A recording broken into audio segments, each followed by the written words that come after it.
So, again, a little bit about what NURail in Action is all about. We invited representatives from both private and public sector partners of NURail members.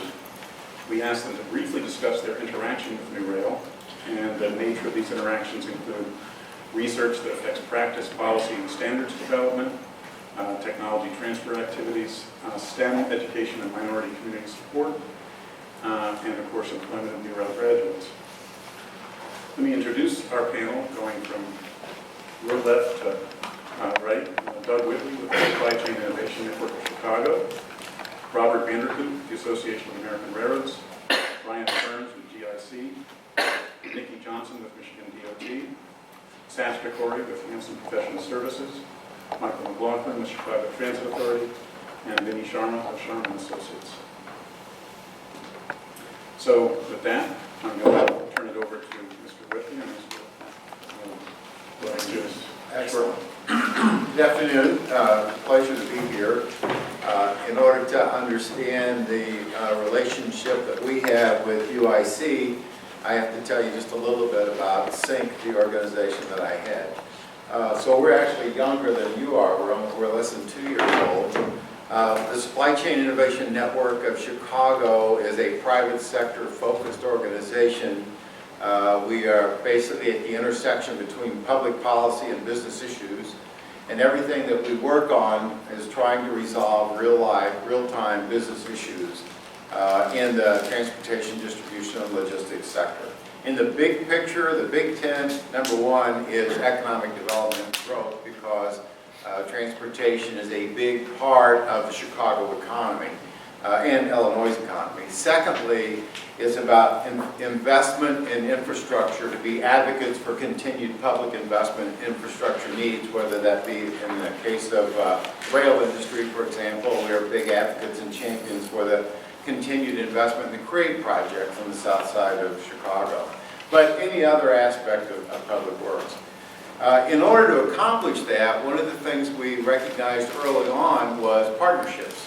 So we set out to build partnerships with the educational institutions in the Chicago region that are known as transportation centers. So Northwestern, DePaul, Iola, UIC, Olive Harvey College and the city colleges are all partners, as well as some non-governmental organizations and some governmental entities. We have great respect for research and information. So part of this partnership means that when we've got a project that we want to go after, we've got institutions to go to. So we're in a position of giving graduate students research money. We're in a position of offering forums for content and information and information exchange. In the particular relationship that I'm here to talk about today, it has to do with off-peak deliveries. UIC is our partner on this, what we call initiative number 2. Our goal is to, one, do the research, but secondly, actually engage in a pilot project to try off-peak deliveries someplace in the inner city, in the dense area, to try to relieve congestion and movement of freight, and also maximize use of equipment. So for example, to put this in context, every day 15,000 trucks move goods from customers of the railroads. The 6 major Class 1 railroads all come together here in Chicago. In addition to those deliveries, there's 7,500 loads every day just move between intermodal facilities. So there's a lot of congestion related to that, and of course, as you know, everything that we pick up probably came on a truck at some point, and yet the pickup points has to do with distribution, warehousing, and intermodal facilities. So it's directly related to this region's economy and this region's congestion. UIC is our partner on this. We've been together now for not quite a year trying to do this. We did a presentation just last night, an update, and we had about 30 people show up with a great mix within the room of some governmental, some non-governmental, some companies, some goods receivers, some carriers of goods, and that kind of collaboration and communications will lead us on to the next step. Our immediate goal right now at SYNC is to put together a steering committee of 25 or 30 companies that are directly related to either delivery or receipts of goods in a designated geographic area, and then we'll be able to track and monitor the results of that project. So we're very pleased with the relationship that we've got with the Urban Transportation Center and UIC, and I envision a lot more will happen. So there's my short summary. Thank you. Thank you. Next is Robert VanderClute from the Association of American Renters. Well, thank you, Chris, and certainly it's a pleasure to certainly be with you all for the last day and a half. The AAR is, very pleased to work with NURail and the entire group, and I want to tell you the reasons why, but first let me just explain a little about the AAR for those who aren't familiar with the AAR. We're a Washington-based nonprofit organization, a rather small organization, about 70 people total. We have two for-profit subsidiaries, RailLink in Cary, North Carolina, about 250 people. That's the IT group for the nation's railroads. And we have TTCI, of which we have certainly a representative here, which you heard earlier today. TTCI, I think, is a true national asset based in Pueblo, about, I think, another 250 people. So we have our membership is quite broad. We have all the Class 1s. We have Amtrak and most of the passenger commuter railroads are our members. We have over 200 short lines and regional roads. We have a number, about 100 rail suppliers, of which we have one sitting at this table today, so thank you for that. And we have a number of international carriers as well. And why did I want to tell you all this? It's because of our very limited area or number of people. We've got three general areas in the Washington office. We have policy and economics. They publish a lot of what you read in Traffic World and all the rest about the flow and the traffic patterns that are going by rail. We have Government Affairs, which is a lobbying group that lobbies again on the Hill. And we have Safety and Operations, of which we deal with NURail. There's certainly other departments that support those three departments, but generally those are the three key departments, keeping in mind that the whole organization is 70 people. So therefore, when issues come up, and we're a consensus-based organization, and the Eastern railroads sometimes think differently than the Western railroads, and people from the South sometimes think differently from people in the North. And to try to put all that together isn't always the easiest issue, especially when you have a crisis. We're committee-based. There are about 100 committees within the organization. They start with the wobble committee, wheels, axles, brakes, and work their way up to various committees, but the ultimate group is chief operating officers who report to the board, who the board is staffed by the presidents and CEOs of the Class 1s. So when a crisis occurs, as it did with La Megantic last year, we had to come to consensus very quickly on what the industry's position was in relationship to our tank cars, the operating practices. There was a number of issues that we needed consensus on. And we were very, people have different ideas and different thoughts. Chief operating officers needed answers very quickly. We have a very good relationship with you all through NURail. We needed some facts and we needed them quickly. You all provided that. I jotted down a number of questions, and these issues, research issues, were not things that we could take and ponder and come back in several months. Chris said, when will you need it? And I said, by Friday. And I could hear the phone on the other end just be silent, but if he said he could do it, he somehow came through each and every time for us. But we needed optimization numbers on the tank cars. We needed the amount of lading lost as you increase the robustness of a tank car, you carry less lading. All of these issues, very important issues when you're putting together a position to go to Congress or to DOT. We needed to know the costs on the various options. What happens if we slow the trains down to 40 miles an hour?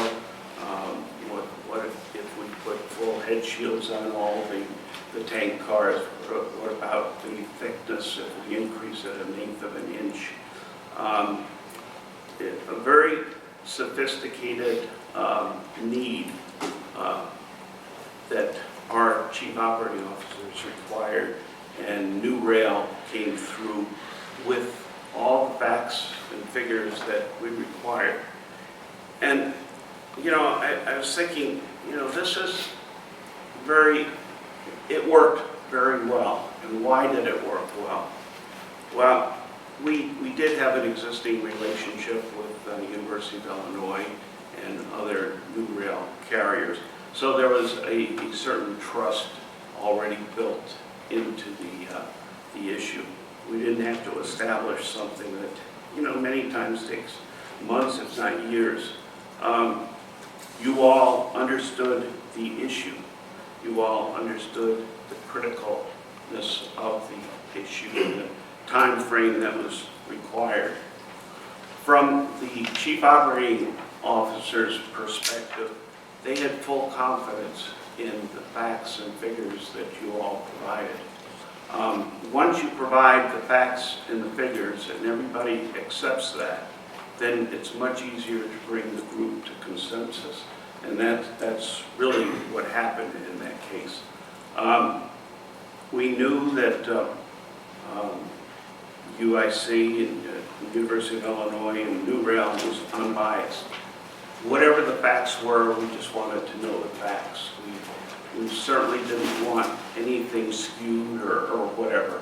And Chris and his team were very fair and honest, saying this is just the way it is, and we accepted that.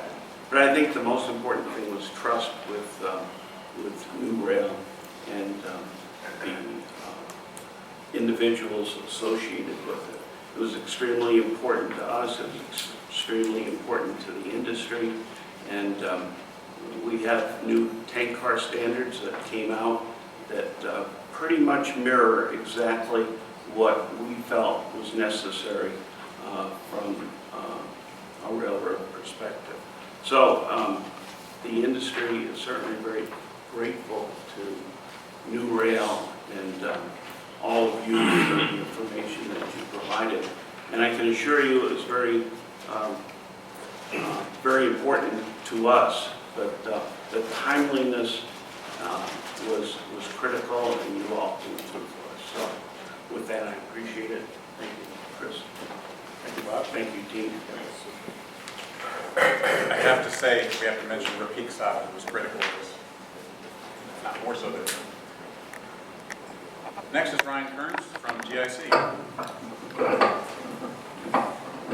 That is a tough speech to follow, especially considering the consequences and the magnitude of that challenge. But thank you, Chris, for the honor of being on this panel, and to NURail. This meeting is really exciting to see from our perspective. When I say our, I'm referring to GIC. We are a private company, and we are in manufacturing, engineering, and construction, mostly of large structural concrete products. And for the rail industry, the key product that we work on is the concrete cross tie. And so I'm representing the supply side of the railroad industry, and my role with GIC is Engineering and Technology Development Manager. And we are a company based out of Monterrey, Mexico. So my job is actually to help develop our business here in the US and expand into the rest of North America. GIC has been operating based out of Monterrey for over 30 years. And as I mentioned, we specialize in pre-stressed, precast concrete. So we make a lot of buildings and bridges and components for those structures. So highway bridge girders, railroad bridge girders, box beams, wall panels, columns, beams for high-rises. And in terms of concrete cross ties, that's actually a new product line for us, newer. We've been undertaking that initiative for about 6 to 7 years now. And the origins of our concrete cross tie products are uniquely tied to University of Illinois Urbana-Champaign, and is part of the reason why I'm here advocating for the impact of the NURail program. The relationship between GIC and University of Illinois is pretty unique, considering 2/3 of our executive leadership are graduates, have masters from University of Illinois, and that doesn't include me. I'm simply a new hire from the university, and so we think very highly of what's going on at UIUC and also what's going on with NURail in terms of research, technology transfer, and getting qualified graduates, sharp minds into the industry. And I'll speak on a few of those points. In terms of the research, I'll start there. The research that has been going on at University of Illinois, sponsored in part by NURail and other public and private sponsors, has greatly impacted the industry of concrete cross ties and elastic fastening systems, and I don't think anyone can argue against that. Certainly not from our perspective when we consider the way that the industry now talks about challenges and design considerations is different than before the program was impacting and transferring technology and being actively involved in ARIMA committees and other industry groups. One thing, especially for GIC, some of the value we see in university research, particular NURail type research, especially at the University of Illinois Urbana-Champaign, is understanding the challenges thoroughly. In private sector, a lot of times we don't have the opportunity to go into the depth and detail that the university has. They have resources, they have a critical mass of people that allow them to do that, and we think that adds a lot of value. The other one I would mention is the perspective of a research mind. We feel like a lot of value comes out of even an undergraduate student assistant, especially a graduate student assistant, who has been thinking about a problem more than any of us have the opportunity to sit down and think about it. And so when they run an experiment, they're applying a different mindset than if I were to run the experiment, or maybe a testing company would run the experiment. And we think there's a lot of value there. And we hope to continue our relationship with university research for a very long time. In terms of technology transfer, that's another area that's pretty easy for me to expound upon, because after I finished my master's at University of Illinois, I actually stayed on for a couple years as a research engineer, and part of my job was to help advocate to get some of our research findings and areas that we could impact ARIMA Chapter 30 into the manual. So what does that look like? Bob talked a lot about committee work and the challenges with a lot of different people with a lot of opinions. To actually change the manual or recommended practices, everyone has to vote. All the full members have to vote, and there has to be a quorum, and that can be quite daunting. So what does that look like in practice for those that aren't involved as much in committee work? I call it a hot seat. So if you want to bring a ballot to the table, you're in the hot seat and you have to defend your position. And not only defend it, but convince others to vote favorably. So I've been in that hot seat, and since I left the University of Illinois, I've seen other students jump into that and seen ballots pass. And I think that has got to be the definition of technology transfer. And so from GIC's end, we are fully supportive of NURail and hope it goes on for a long, long time, and are fully supportive of RailTech. So thank you. Thank you, Brian. Next is Nikkie from Michigan DOT. Thank you. So from what I've heard so far, my experience with NURail has not been unique. So I'm probably not going to really say anything you guys don't already know because it's been uber positive. We have worked with Michigan Tech since 2012 on several different studies in the planning and implementation of Rail Conference that we're now entering into our third year. Our studies have kind of covered lots of different topics, including crossing surface material research, ballast sourcing, and a rural rail study. In particular, our rural rail study was very useful to us. We had consulted for the northern lower peninsula for a study to be completed in that area, and Michigan Tech had a parallel study going on at the same time. And what that really allowed us to do is validate results that were not unique to the particular area that they were studying. And I think it brought a higher degree of confidence with some of the recommendations that they both independently came up with. And for those of you that either have ever worked with a DOT or worked in a DOT, you will know that we are a lot like a ship. I mean, we're very difficult to, we're not nimble, let's put it that way. And so I think we're also very skeptical of research, and particularly research that comes from consultants, because I think there's a common idea that you know, sometimes you can sway people to kind of come up with something that you want them to say. And I think that working with the university, you have a higher degree of confidence of the objectivity and the thoughtfulness. And it doesn't hurt that we have several Michigan Tech graduates that work in our office, so of course they fully support anything that comes from there. But really a super positive experience. Students were involved in all of the studies. They've been involved with the conference as well.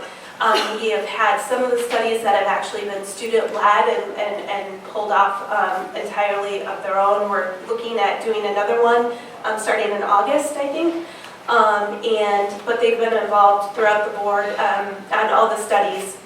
And I've actually developed some relationships with students that, you know, have since moved on from Michigan Tech, but, you know, you kind of start doing that networking thing, and I think it's been super beneficial to us and hopefully to them as well.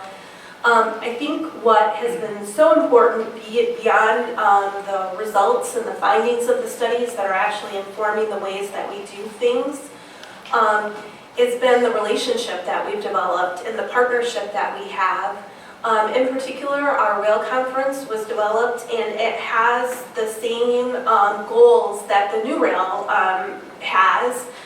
We want that technology transfer, we want that exchange of information, we want to involve theory and practice and bring that all together and make sure that we're all on the same page and discussing things, and we all have a lot to learn from each other. And I think that has been something that will certainly carry on beyond the NURail experience, but something that's been very important, and we couldn't have done it without NURail. The other thing I would say is that some of our studies have varied in scope. So the rural rail study that we did was a relatively large undertaking that could have, you know, theoretically been consulted out. You probably could have had a consultant that would have been interested in trying to undertake it. But we've done other things that are much smaller in scale that probably aren't that enticing to actually, you know, go out to bed and try to find a consultant to do this. But we're beyond our means to be able to do it, you know, within the DOT. So it's nice that we've been able to scale things and try to answer some questions that we've had without, waiting too long. MDOT has a book probably about this thick of all of our research activities that we undertake on an annual basis. Most of those research activities are in highways, right? Because that's really where the money is. So particularly when you want to be careful about how you're spending your research dollars, you're going to spend it in areas that you're going to be spending the most money. But I think that, so without the NURail activities, we wouldn't have had a lot of research. Our research really on rail would have been pretty much limited to the things that we're kind of required to do or forced to do for funding purposes, right? Like our state rail plan, our state freight plan, things like that. And those things are very valuable and very useful, but I think there's something to be said about this, having a specific question or a proposal that's brought to you, something that maybe you've never thought about, and really trying to dig into it and find something that's useful and we can actually implement moving forward. Thank you very much. Next is Satch Pecori, Professional Services. I'm representing those skeptical consultants that Nikki was talking about as Hanson Professional Services. I think we like to consider ourselves a little unique compared to typical consultants because we were founded by a professor from the University of Illinois 60 years ago. We're celebrating our 60th anniversary. And he ended up coming to Springfield, and that's where we're headquartered, because he was the first chief bridge engineer for the state of Illinois back in the 50s. But he always made it a point to make sure that we understood from theory to practice, and that was his big initiative, from theory to practice, and we've always since then had a very close relationship with the University of Illinois Department of Civil and Environmental Engineering.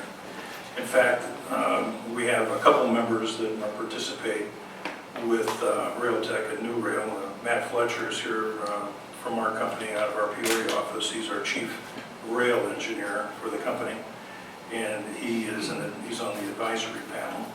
Then we have Andy Nicole out of our Rockford office, a structural engineer who's working with Riley Edwards, providing consulting, structural engineering consulting on railroad concrete ties.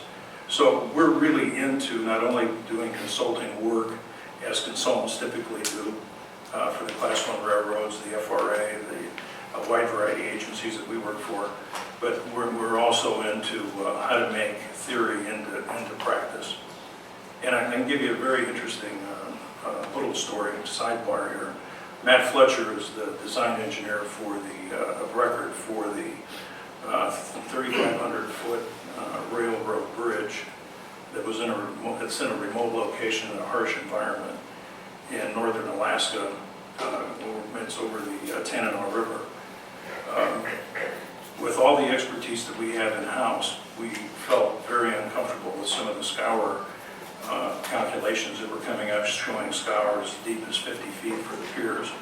So we ended up having the University of Illinois Hydro Systems Lab actually do modeling for that bridge. And they did a fantastic job. They've written papers. We've highlighted them in our work, and that's even helped them get more involved in the rail practice in kind of a skewed way, because there are water resource people coming in helping the rail side. But I'm not really here to talk to you about all that. It's our discussion here is going to be a little bit different. As I mentioned, we do work with the FRA and we have FTA and others working with the university on some of these technical issues. But other than that partnership, probably the activity that's seen the most visibility has been grow our own program. And there's a paper I see that's in each one of the seats. And we started this program with the city of Springfield, Illinois, and the county. It was a partnership, and Hanson is the administrator of this program. And the whole idea of the program is how do we energize and get the involvement of high school kids that are minorities? How can we get them engaged in understanding the STEM program, and how can we get them engaged in rail? And it all came about on rail because we're the program managers for a $315 million rail consolidation program in Illinois. We also were the leaders in the EIS for the Tier 1, the Tier 2, Tier 1 from Chicago to St. Louis on the high-speed rail. So we're really involved in rail in Illinois. But one thing that we saw that was lacking was the lack of minority participation. From a student perspective, I mean, you saw the companies, but we didn't see students that were bubbling up through the system. And being located in Illinois and the central part of Illinois, we're trying to make our company in Illinois. We have 22 offices around the country, but the other offices on the east coast and the south and the Pacific Northwest pretty much mirror what the population looks like. But in the center part of the country, it's a very difficult situation to find that. So what we're trying to do is we're trying to initiate this program and move it forward. And a very big kudo goes and congratulations goes to NURail for helping us get started. And I'll give you a little bit of a story on how that happened. Grow Our Own program, the name came about from a woman minority alderman in Springfield. As we were talking about this, she said we should just grow our own because it's difficult to get kids excited. And that's where the name came from. Just wanted to give her credit. But when we first started administering this program, it was in December of 2013, we contacted Chris Barkan and discussed with him, how can you and I help us with this program? And he quickly identified NURail as the vehicle to proceed. As the program became more defined, Michigan Tech University was quickly engaged through Posse Latula. And the program in 2014 started with Hanson organizing a busload of 24 minority high school students to attend the engineering open house at the University of Illinois in Urbana-Champaign. And that was 24 students. We actually had 40 people on this trip, and there were mothers and fathers and people from Frontiers International, which is a national group that promotes STEM and education in the minority community for youth. Chris and Tyler Dick and the graduate students at that day at the open house, I mean, they sure made that day perfect for these kids. They made the rounds with all the railroad exhibits as well as all the engineering exhibits. And the feedback we got from the students and from the parents and the other people that attended when they came back, it was fantastic. And you can see some photographs of, actually it's on the NURail website as well as some of the ones you see in front of you.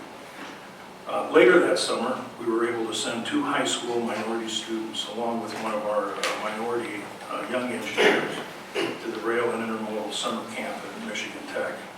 That was last year, and that worked out fantastic. Posse and his team just provided an experience that when both of these students came back to one of our meetings, one of our bi-monthly meetings, they gave testimonials on how much they appreciated that. And one of the mothers that was at that meeting was in tears because she mentioned the fact that her son came back and he was so excited after coming back from that experience at Michigan Tech that he wanted to be an engineer. And he said that in front of us, and it kind of choked her up because, you know, he didn't know what engineering was about before that. I think the program as we're going to be doing it here this year is going to mirror what we did last year. There's a lot more activity than just the engineering open house and the trip to Michigan Tech. There's other activities as the program goes forward. But one commitment that Hanson Professional Services made was that what we were going to do to show a commitment to the program, other than each one of these entities, the city, the county, and Hanson, we all threw in $20,000 to get the program kicked off. But one thing that we committed right at the beginning was that we would hire 3 minority interns, and they had to be going into college or they had to be in college. But the point was that the standards that these students were to be selected were no different than any of the standards that any of our other interns. We hire about 15 to 20 a year. The standards wouldn't be any different. And our company is an employee-owned company, so when if there's some students that maybe their mothers and fathers work at Hanson, they have to pass the same standards as anybody else. It's not because of any legacy that we hire any interns, because we're looking at all these interns regardless of race. We look at all of these as possible employees, and that's just a little different than the attorneys do and the accountants do when they hire interns for the summer. So, in summary, let me just back up a little bit. The 3 interns we had last year just worked out great. They worked out great. They were enthusiastic. In fact, you can see some of the comments that they made in the article, the quotes that they gave, and that was from them, it wasn't from us. The article was written by a freelance writer who interviewed everyone and then put the package together. But just let me tell you, in summary, NURail's involved in helping Hanson provide minority students an opportunity to understand what STEM has to offer has been fantastic, and it's been leading edge. The program has been recognized, as you see, by ACEC. It's been recognized by NSPE. It's been recognized by the National Urban League. There's a quote in there from one of their senior people in New York City. So again, thank you very much for helping us with this program. We're very excited about redoing it next year, and hopefully the city and the county will want to participate for another 2 more years, because we've already made the commitment that we're in and we're going to do it. Thank you very much.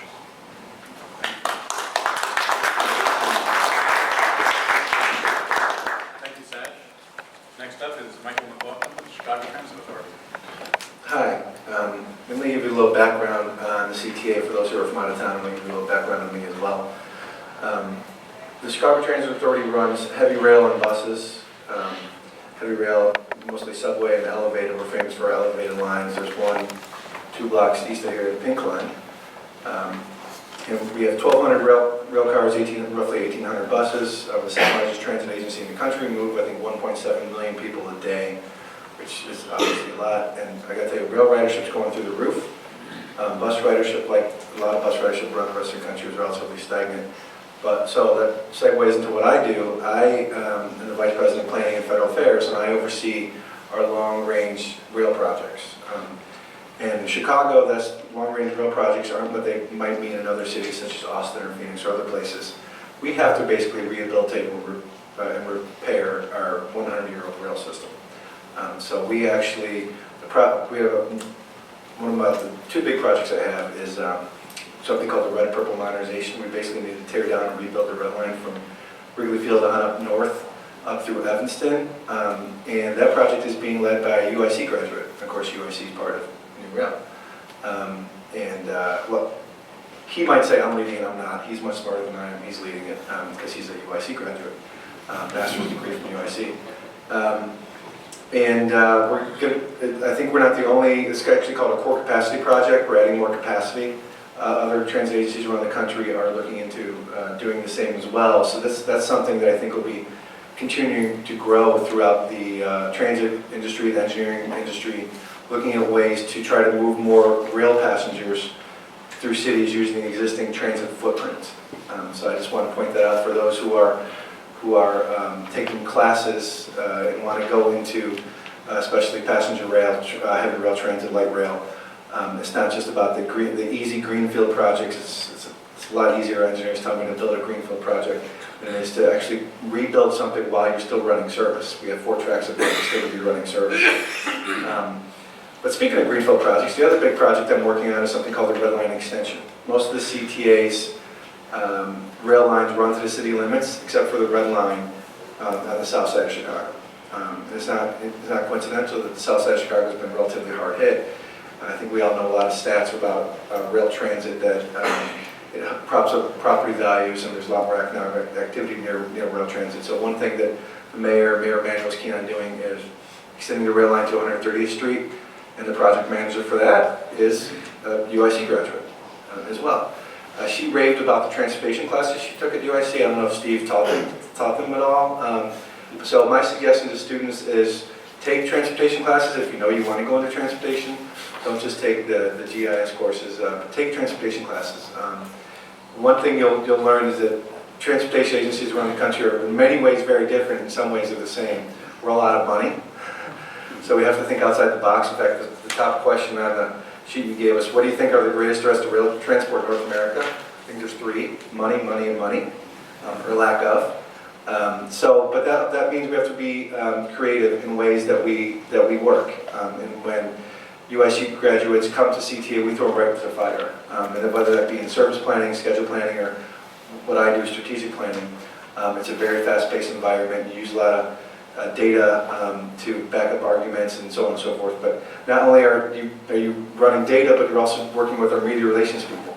It's quite an exciting job. It's quite a stressful job. But that's what you get when you're working in a place like Chicago. So I can't say enough good things about UIC. They send us a lot of interns that turn into permanent hires. And even if you might start in the service or schedule planning, you can move on to other areas. We have someone that was in service and schedule planning move on to operations, and now she's becoming the COO, Chief Operating Officer of National Transit. So there's a lot of people throughout the whole transit industry that come from CTA. In fact, the head of MTA in New York is started out at CTA, and you find that in news articles. Mike Melanophy, the head of our APTA, the Transit Industry Association, probably knows that a lot of people come from Chicago. So we have people all throughout not just the country, but all throughout the world. So that's kind of a pitch for if you want to come work for CTA. Check out our website, transitchicago.com, if you're interested in internship or other job opportunities. I probably want to leave it there, and I'm happy to answer any questions for anyone in the audience. Thanks. Thank you, Michael.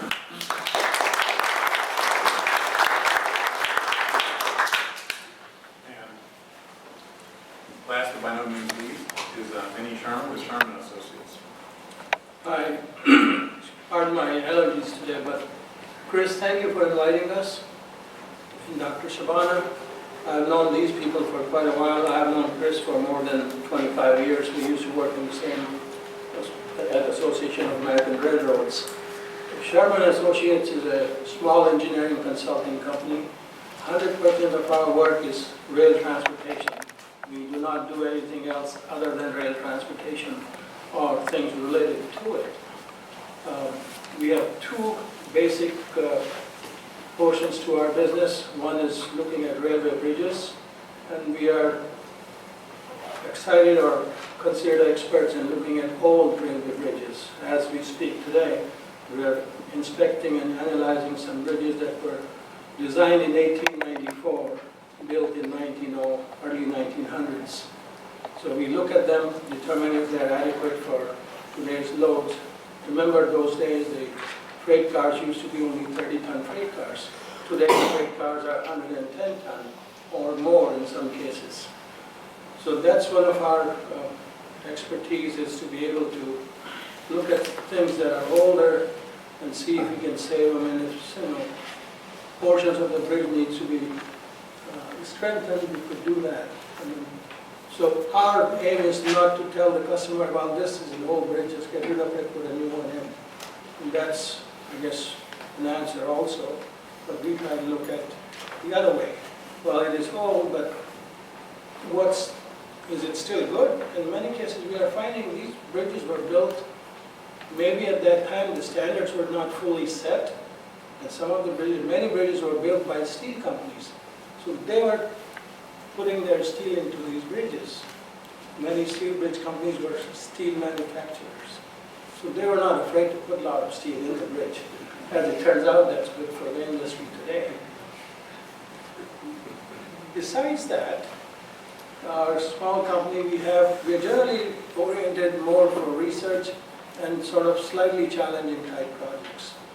We have worked, we do work for the Federal Railroad Administration in providing research activities for their needs, and we've done a fair amount of work in the new tank car rules that have come out.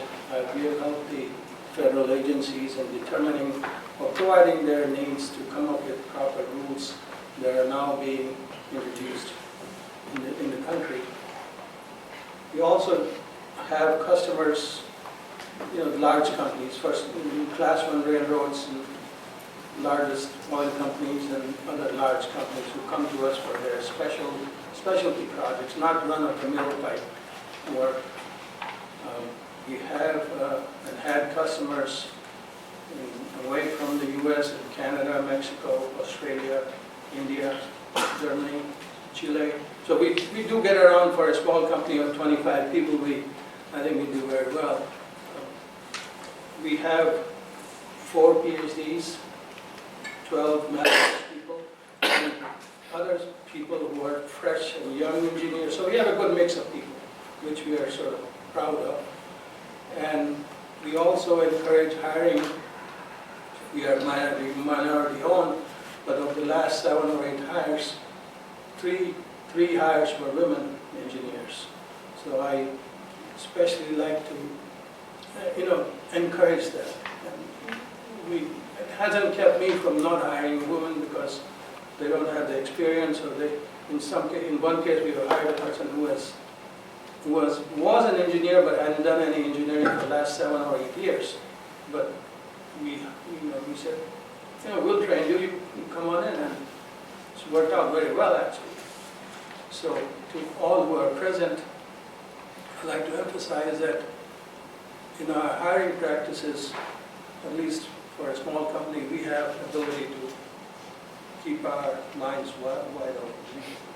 And we have encouraged the UIC people. We have had interns, and we have hired people from Dr. Shabana's group. Thank you so much. And this year we have interviewed some people from Champaign, and we are making at least, we have one accepted offer, and we're probably going to make one more offer to one of the Champaign students. So in short, and the type of work we do, we have worked on locomotives, freight cars, passenger cars, street cars, tank cars, all motive equipment that's in the rail transportation, including steam locomotives from a long time ago. So the reason I'm here, and I'm pleased to be here, I was telling Chris at the lunch hour today that we started 20 years ago, our company started 20 years ago with 2 people. And we are out looking for engineers, but nobody knew rail engineering. And now, since this NURail process that Chris and other people at universities are involved, now when we go out to look for an engineer, we know where to go. We can go to these colleges, send a note to Rafiq or to Chris and say, do you have any new students who are graduating, coming out, who are interested in the type of position we might have? And we contacted Dr. Shabana. His group is producing engineers who are interested in rail transportation. So from that standpoint, I think what Chris and all of you here are doing is very commendable, and I appreciate that. I'll be glad to answer any questions you might have. Thank you, Vinny.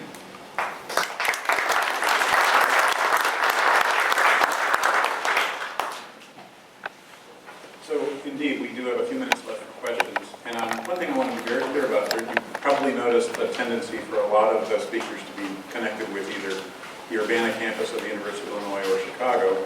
It's geography at play. Our other partners have similar strong relationships and strong contributions that they've made in their region, and I want to make sure that everybody is very clear about that. So I guess we do have kind of a pre-determined set of questions, but I think maybe before we jump into that, and we only have a few minutes left, maybe it's better to just say, are there some questions from the audience that you'd like to address to any of our panelists? I'd like to volunteer. Sure. Not really a question. I'm 65 years old. I've attended a lot of conferences in my career. And specifically, I say this to the young people. Years ago, I tested myself by saying, if I'm going to a conference, did I walk away with 2 new ideas, or did I meet 2 new people that I like or want to work with in the future? Now, I've only been here about 2 hours, but I met both of those criteria in this session, so it was valuable. And as a young person, you're going to be in that situation. So my advice to you is challenge yourself in that same way. I noticed the student council, leadership council that was mentioned at noon. The idea of having a LinkedIn operation and an alumni operation at this point in time is phenomenal because it's new. You've only been doing it a short term, but think about that over a 30 or 40-year career path or a 20-year career path that may be there for you in the future. So if nothing else, I hope you take that away from your session here today because that's the kind of way that you grow in the business and in the industry. And I also want to compliment my fellow panelists for contributions they made, helping stimulate our conversations and our thoughts. Any questions from the audience? Well, let's do a few of these. We're supposed to wrap up here in just a minute. Oh, okay, Joe. During the morning session when the students were talking, and I think it came up yesterday as well, there was some perspectives on work-life balance. And I'd be interested to know how your various organizations think about that question. It was raised specifically in the context of working for a Class 1 and being on call night and day, but it may extend to other parts of the industry as well. So I'd be very interested in your perspectives, collectively, individually. I'm from the wrong generation to answer that because I know nothing about work-life balance. For me, it's been absolute dedication to work and contact. I'm very happy to have a lovely family and enjoy that, but some of the young people today don't seem to have the work ethic that makes a difference in my perspective about what makes for a successful employee and what an employer wants.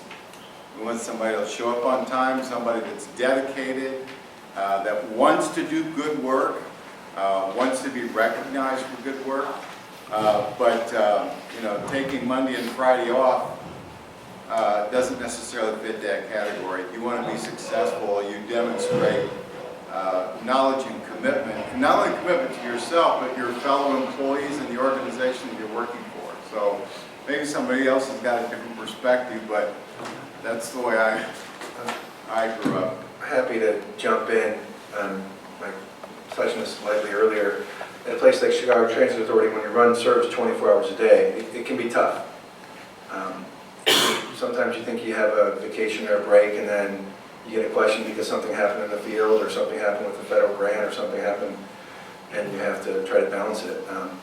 I would say the CTA is really good at not forcing you to work outside your hours. Sometimes they'll ask you some of those questions. I think most of the time, though, people I work with, it's my fault. It's other staffers' fault for working too hard and these gosh darn things that have been around the last 15 years. We need to put those down when we're not working. But I can tell you the CTA is good with they want us to work hard and play hard, if you will. So I think a lot of transit agencies, I think, are talking to others and go to APTA meetings, are worried about that kind of thing. We don't want people to burn out, whether it be in operations or media or planning or legal department or any department, because it can be stressful at times. So we try to respect vacations. We have an unsaid mantra around the office of respect someone's vacation, especially if they're with their families. We try to do the best job we can, but for the most part, I think me and most of my fellow CTA employees agree that it's our own fault, not the CTA hierarchy's fault, our own fault for not putting down our cell phones. And if you're on vacation, people understand you might not get back to them for 4 to 6 hours, 8 hours. It's okay not to have to respond in 5 minutes. Sometimes certain generations are wired to respond right away, but I think it's a balance we as employees have to meet too. Unless it snows. If it snows, it's all hands on deck. Especially more than a foot. I'd just like to comment, and our business is a little different. 50%, I'd say 50% of our business is private industrial type business. So we work for all the Class 1 railroads. We work for chemical companies, utilities, and then on the other side, we work for departments of transportation, we work for city government, state government. There's a big difference on expectation on the private side where it is on the government side. And the only expectation is on the private side, everything that you do reflects on profitability of what your customer is doing. So there's a heightened alert on that side. On the government side, it's more of a heightened alert on safety. There's a schedule to get things done, but there doesn't seem to be as many emergencies as there are on the private side. So we really encourage a balance of and family and work in the office. We encourage it to have a good balance. And it's a struggle because you're getting pulled by customers that become more than just customers, clients that become friends, you don't want to let them down either because it just works that way. So it's a hard issue, and it depends, I think, sometimes on what side of the street you're on and what the marketplace is like. Joe, I agree with Doug and Mike. You know, the railroad's 24 hours, 7 days a week. It might not be for everybody. You know, it's a way of life. That doesn't mean that it's changed dramatically in the last 20, 30 years, you know, where you don't have to work 7 days a week. You do get, 2 days off most of the time. But it's a different way, it's a different type. I really think you have to love it, you have to be dedicated. And having a training program on one of the companies that I work for, there's two very distinct groups of individuals who apply. And you could see that, I don't want to work out in the rain, or I don't want to do this. Well, that's fine. There's plenty of careers where they can work and be very successful. The rail industry has found that hiring veterans is extremely beneficial. The individuals are used to the type of business that we are. They're always on call. They're not afraid to get their hands dirty. I love the railroad industry, and that's why I've been there for 50 years, because I like to be outside. I like to see the action. But again, I don't know that I wouldn't try to put somebody into that organization if, in fact, they were leaning another way. Well, we are about out of time. The last item on the agenda are some closing remarks from me. I think the main thing I want to say is to thank our panelists. It's obviously been a really interesting discussion. It's been great for us to hear about, again, your interactions with NURail and NURail member universities. But even more important than you being here today is our partnership with you. This means a great deal to all of us. It's a major factor motivating our research, our teaching, and our general activities working with our students and the community at large. We believe that the work that we're doing is important, but your actions and your support give us a great deal of confidence that that's the case, and so we really appreciate that. So thank you very much.